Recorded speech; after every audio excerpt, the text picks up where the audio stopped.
francès Blagnac-Toulouse i el nord-americà Wilmington College, de l'estat d'Ohio. Es va jugar en la modalitat triangular en partits de només 2 quarts de 12 minuts de durada. En primer lloc es van enfrontar els dos equips estrangers. El resultat final, 48-0, va deixar clara la gran superioritat de l'equip nord-americà. A més, els francesos van presentar-se al torneig amb els jugadors justos per disputar un partit i, per tant, no podien fer canvis. En el segon enfrontament, els de casa, els Fènix, debutaven contra el Blagnac-Toulouse. Una altra vegada, els francesos van rebre un sever correctiu.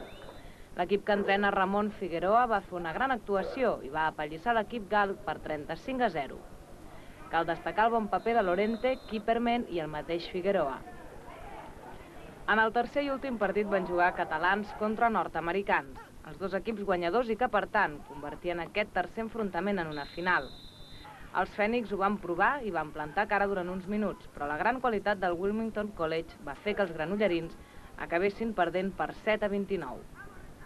L'aspiració dels Fènix de convertir-se en el primer equip espanyol que guanya un equip d'Estats Units haurà d'esperar. El futbol americà no és un patrimoni exclusiu dels Dragons. Diumenge mateix a Granollers es va muntar un triangular amb la participació d'un equip universitari nord-americà, que va ser-ne el vencedor, un de francès i el conjunt local, el Fènix, que va completar una actuació força positiva. Aquesta era la primera vegada que s'organitzava al sud d'Europa, fora de competició oficial, un torneig amb la participació de 3 equips de nacionalitats diferents. Els americans, els jugadors de la Universitat Wilmington College d'Ohio, van guanyar clarament el torneig. La seva primera victòria va ser per un contundent 48-0 contra el Blagnac-Toulouse.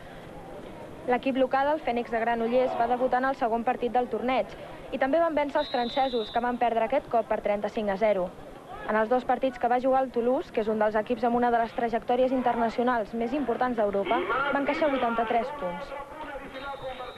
Els nostres jugadors treballen molt dur, aixecant peses i fent exercicis específics pel futbol.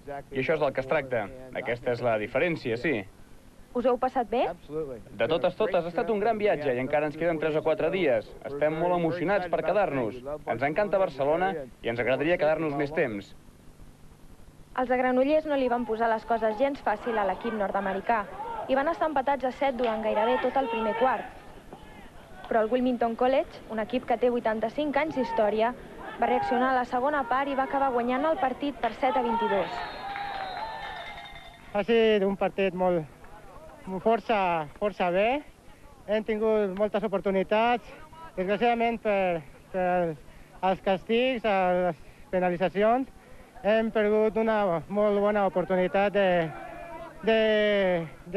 d'anotar i hem fet un molt bé partit. El Fènix, que aquesta temporada ha estat l'equip revelació a la Lliga, es va mostrar molt satisfet en acabar el torneig pel bon joc disputat.